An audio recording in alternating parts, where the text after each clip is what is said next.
buenas. Empezamos otro vídeo, esta vez sobre el clasicismo musical. Esta época va en torno a 1750 y 1800.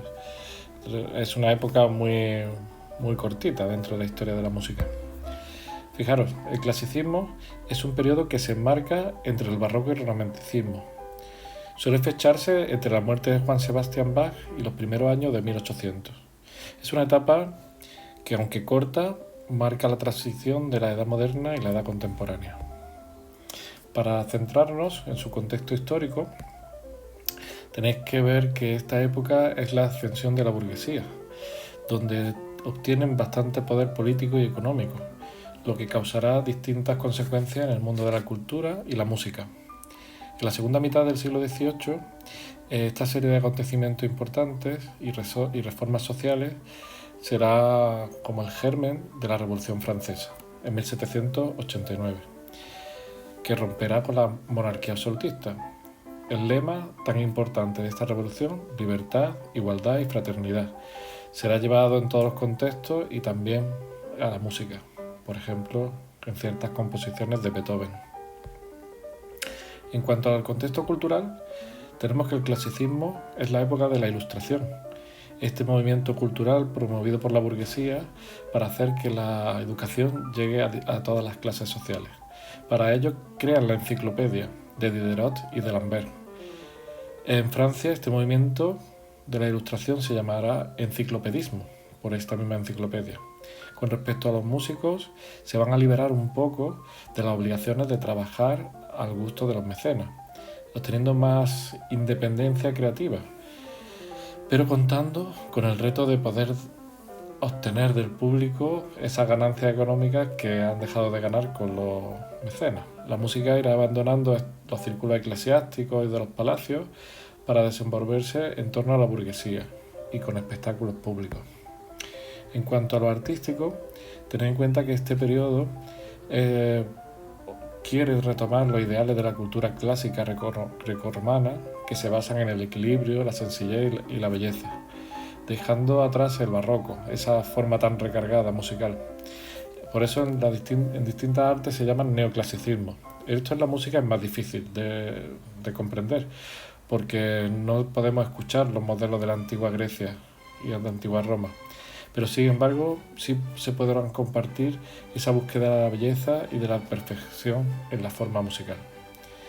Los precursores de esta música van a ser dos hijos de Juan Sebastian Bach. El primero, Carl Philipp Emanuel Bach, y el otro, Johann Christian Bach. Pero los tres compositores que destacarán más en esta época serán Haydn, Mozart y Beethoven. Con respecto a la música religiosa, tened en cuenta que en esta época la música religiosa está como un poco en decadencia, aunque se va a seguir trabajando, ya que la música instrumental y la ópera van a ser géneros muy potentes dentro de la época de la segunda mitad del siglo XVIII. En el terreno de la música religiosa no hay muchos cambios con respecto al barroco, ¿vale? Se seguirá creando todos los mismos géneros y dentro de los cuales destacará la misa. Un tipo especial de misa va a ser la misa de Requiem, que es la música compuesta para los difuntos, ¿vale? Para los entierros. Podemos destacar como composición importante el Requiem de Mozart, que será una obra maestra de la música clásica. Según cuentan, una anécdota es que esta música se la encargaron a Mozart, un desconocido, y él llegó a componer solamente hasta la Lacrimosa. El resto del Requiem lo terminó un alumno suyo. Forma importante de este periodo, la ópera. Vamos a distinguir dos tipos de ópera. Por un lado, la ópera seria, con la base parecida al barroco, donde en el clasicismo se desarrollará este género mucho, y este género, aunque nacido en el barroco, experimentará algunos cambios durante el clasicismo, ya que se equilibra la música y se eliminan los excesos de las características barrocas, y tendrá un acercamiento hacia el gusto del público, que en este caso sería la burguesía y el pueblo. Por otro lugar, se crearon muchos más lugares de teatros de ópera y escenarios públicos que costeaban el trabajo de los compositores mediante la compra de una entrada.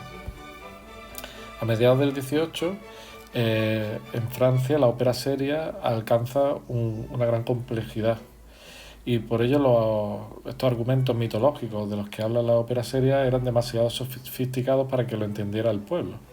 Por eso en 1752 se produjo un cambio. ¿En qué consistió este cambio? Pues mirad, una compañía ambulante representó la ópera La Serva Padrona de Pergolesi. Su éxito fue tan grande que hubo como bandos que apoyaban esta ópera, esta nueva forma de hacer ópera, contra los que se atribuían que la ópera pura era la más importante, ¿no? Entonces aquí van a hablar de la querella de los bufones, esta lucha entre los partidarios de un tipo de ópera u otro. Por un lado estarán los que defendían la tradición de la ópera francesa, la ópera seria, ¿vale?, encabezados por Rameau, el compositor. Y por otro bando estaban los defensores de la ópera bufa, que había llegado este estilo desde Italia y consideraban que se ajustaba mejor a los ideales del clasicismo, la sencillez y la claridad del mensaje de la música. Al frente de estos defensores de la nueva tendencia musical estaría Rousseau y algunos otros que formaron la enciclopedia francesa. En este concepto surge un compositor que se llama Gluck, que buscó conciliar ambos grupos, tanto los defensores de la ópera seria como los de la ópera bufa. Entonces, para ello, creó en su ópera Orfeo y Eurídice una serie de principios para reformar esta ópera seria. ¿Cuáles eran esos principios? Es que deberíamos utilizar una música sencilla, dejando la complejidad a un lado. Evitar los contrastes entre recitativo y aria, haciendo arias más simples y los recitativos más expresivos. Y los argumentos deberían de ser más sencillos, más cercanos al público. Por ello la música debe estar al servicio del libreto. Recordar que el libreto es el texto sobre el que se basa la composición de la ópera. Bien, estas serían las características que Gluck definió para la ópera seria. Luego, por otro lado, tenemos la ópera bufa. La ópera bufa llega de mano de la burguesía cuando llega al poder. En Nápoles era habitual hacer unos fragmentos cómicos entre los actos de la ópera seria. Estos fragmentos cómicos ganaron importancia hasta que se independizaron, creando este nuevo estilo llamado ópera bufa. Se convirtió en un género muy preferido por el público, ya que tomarán el modelo de la Serva Padrona de Pergolesi y adquirirán máximo esplendor cuando Mozart se pone a componer este tipo de óperas. A pesar de que utilizan las mismas características de la ópera seria, la ópera bufa tiene otras particularidades. Por ejemplo, los argumentos son temas de la vida cotidiana, por contrapunto de la ópera seria, que eran argumentos mitológicos. Utilizamos el idioma del país, de cada sitio. Los dúos y los conjuntos vocales fueron más habituales, los finales de acto de los personajes entraban de manera gradual, no había tanta división entre la aria y los recitativos, y el lenguaje era muy asequible, ya que se acercaba al lenguaje del pueblo. Se trata, por tanto, de una ópera mucho más fresca y mucho más entretenida para el público, ya que la mayoría de ellos no tenían conocimientos musicales. Fijaros, Mozart, que fue uno de los principales compositores de este tipo de ópera, escribirá óperas bufas tanto en italiano, como la Boda de Fígaro, o en alemán, La Flauta Mágica. Esta ópera bufa italiana llegó a expandirse por toda Europa. En España la llamaríamos la zarzuela, en Alemania el Singspiel y en Francia sería la ópera comique. Fijaros, la música instrumental girará en torno a dos agrupaciones: la música de cámara. Recordamos que la música de cámara era la que era compuesta por un número reducido de instrumentos que se representaban en salas pequeñas de concierto o en habitaciones grandes donde se pudiera representar esta música. estos músicos, que ya este tipo de música se daba tanto en la Edad Media como en el Renacimiento. Entonces, como se había relegado a estos salones aristocráticos, en el clasicismo salta a la sala de conciertos y con frecuencia los compositores recibirían encargos para este tipo de música, para ser interpretado también por aficionados, que no tuviera mucha complejidad. Este tipo de obras de cámara podían ser para un instrumento solista, normalmente en esta época el piano, que fue el rey de los conciertos solistas, o para un trío, por ejemplo, violín, piano y violonchelo. También las agrupaciones de cámara se convirtieron en las favoritas cuando el cuarteto de cuerdas, que será muy desarrollado por Haydn, que lo veremos después, y el quinteto, que sumaba a esos instrumentos del cuarteto un instrumento de viento. La música de orquesta. Durante el clasicismo evoluciona la orquesta, convirtiéndose en una de las agrupaciones musicales para expresar las ideas de esta época. Fijaros, a finales del siglo XVIII podemos hablar de que el modelo de orquesta clásica que se obtiene en esta época es el que se ha conservado ya a lo largo del resto de la historia de la música, con ciertas variaciones, por supuesto. La estructura de la orquesta clásica tendría la orquesta de cuerda, orquesta de viento-madera y viento-metal y parte de la percusión. Para estructurar esta orquesta tenemos que destacar la figura de Johann Stamitz, que fue el promotor de crear en Mannheim, una ciudad de Alemania, esta escuela. Con todo ello generó una de las mejores orquestas del mundo, por eso ha repercutido en todos los diseños orquestales que se han ido viviendo a lo largo de la historia. Lo que hizo Stamitz es que para crear esta orquesta tenía que tener una disciplina en el estudio de todos los instrumentistas de la orquesta, se trabajaría por secciones, o sea, trabajarían primero la orquesta de cuerda, luego orquesta de viento y la percusión, y luego ensayarían conjuntamente y intentarían buscar colores orquestales. ¿Cómo se obtienen esos colores orquestales? Por las intensidades que se van dando a los distintos instrumentos. Fijaros, la orquesta tiene que ser un solo instrumento, que no suenen instrumentos por separado, tiene que sonar como un todo. Esa es la búsqueda que quería Stamitz, que gestionar la orquesta para que sonara como un todo. Se incorporarán nuevos recursos, por ejemplo, el crescendo y el diminuendo. Muchas de estas y otras innovaciones las introducirá en el mundo de la orquesta y siguen vigentes hoy en día. Mirad, formas instrumentales que podemos encontrar en esta época. Los compositores van a trabajar muchísimas formas instrumentales. Algunas de estas formas van a destacar, como el divertimento, la serenata, la casación. Sin embargo, las tres formas más importantes de la época fueron, por un lado, la sonata. Fijaros, es una forma instrumental surgida en el barroco, como ya hemos visto, pero en el clasicismo se desarrolla hasta como la conocemos hoy en día. Está formada por 4 movimientos. El primero, que es un allegro, segundo, lento, ligero y rápido. Después tendríamos la sinfonía. La sinfonía, fijaros, tenía en principio 3 partes y luego se convertirían en 4. Es como una especie de sonata construida para la orquesta completa. Se considera a Haydn uno de los compositores que dio la forma definitiva a esta estructura, a esta forma sonata y a esta forma sonata para la orquesta. Para nombrar distintas sinfonías importantes, por ejemplo, tendríamos la Quinta Sinfonía de Beethoven o la número 83 de Haydn. Muchas de ellas tienen algún sobrenombre. Por ejemplo, la tercera de Beethoven se llama la Heroica, que fue una marcha triunfal que compuso Beethoven para Napoleón. Pero cuando Napoleón se autoproclamó emperador,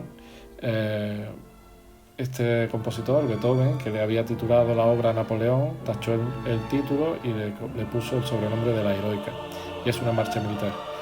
Y la 101 de Haydn, que se conoce como la Sinfonía del Reloj. Ahí existen muchas más que tienen sobrenombre. Fijaros, entre los mejores compositores que realizarán sinfonías tendremos a Haydn, que compuso más de 100 sinfonías. Mozart compuso 41 y Beethoven solamente 9, porque ya murió y no le dio tiempo a componer más. Luego tendremos otro tipo de agrupaciones, que sería el concierto para instrumentos solistas y orquesta. Esta forma musical se basa en la alternancia entre estos dos grupos, ¿no? Entre el solista y la orquesta.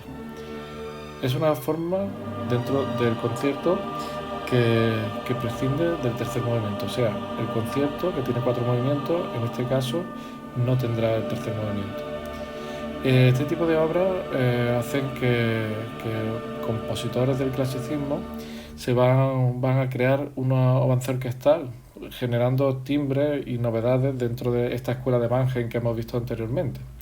El instrumento que más se utiliza era el violín dentro de este tipo de conciertos, ¿vale? Sin embargo, poco a poco se fueron introduciendo otros, como el piano, el violonchelo, la flauta travesera, la trompeta, el clarinete. Los instrumentos de esta época. Fijaros, durante este periodo los instrumentos ya evolucionaron en el barroco, pues en el clasicismo vuelven a evolucionar. Por ejemplo, el clave, que se reemplaza por el piano, y otros como el laúd, la flauta de pico, la viola, desaparecen y ya que sus características, el volumen y su afinación no se adaptaban a las características de esta época. Otros instrumentos, los de viento, sí mejorarán. Por ejemplo, una de las grandes aportaciones sería la incorporación del clarinete a la orquesta. Y este instrumento fascinó a muchos compositores, y por ejemplo a Mozart, que compuso algunos conciertos para este instrumento. Fijaros, la danza clásica. A finales del XVIII, las mujeres tienen acceso a ser bailarinas de los ballets oficiales, ya que anteriormente estos papeles eran asumidos por hombres vestidos de mujer.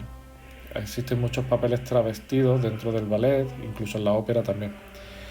Uno de los aspectos importantes del ballet es que se independiza de la ópera y empieza a contar historias sin depender de esa ayuda vocal que aportaba la ópera. En los salones de la nobleza francesa se seguirán realizando las danzas de los nobles, heredado de los periodos anteriores, del barroco y del renacimiento, y este tipo de bailes de influencia francesa hizo que se expandieran por toda Europa y teniendo un carácter delicado, elegante, fino a este estilo, al estilo francés.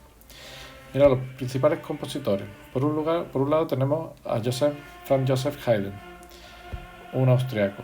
Este compositor, junto a Mozart y Beethoven, una de las figuras más representativas de esta época. Fue creador de la sinfonía, de la sonata y del cuarteto de cuerdas.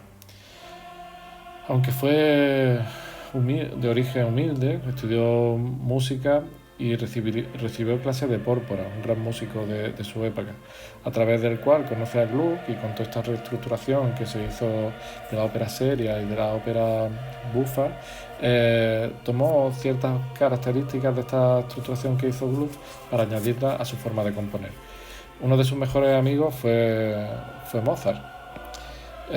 Y luego este mismo Haydn fue profesor de Beethoven. Aunque no se llevaron muy bien, y ya que Beethoven tenía un carácter bastante duro. Su música se caracteriza por ser muy afable y teniendo cierto toque de picardía, ¿vale? Tiene una amplia lista de composiciones, 108 sinfonías, 68 cuartetos de cuerda, ¿vale? 26 óperas, aunque no son muy conocidas estas óperas de Haydn. Bien, el gran genio de toda la historia de la música, Wolfgang Amadeus Mozart. Es considerado el genio más importante de todos los tiempos, aunque solo vivió 35 años. Cautivó en todos los géneros, desde la música sacra hasta la ópera, y pasando por la sinfonía, la música de cámara. Todos los estilos que tocaba era excelente. Su historia es que su padre era músico y desde pequeño estuvo influenciado por la educación muy estricta de su padre, y exhibió sus habilidades interpretativas por toda Europa. Fijaros, este hombre, ¿no? Este genio, desde pequeño, desde que tenía 5 o 6 años, ya se dedicaba a dar conciertos por toda Europa. Luego tenemos a Ludwig van Beethoven, gran creador también, un genio, también un niño prodigio.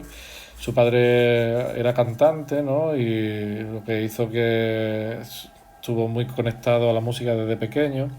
En Viena conoció a Mozart y no sé, Mozart no se entusiasmó mucho por el talento de Beethoven.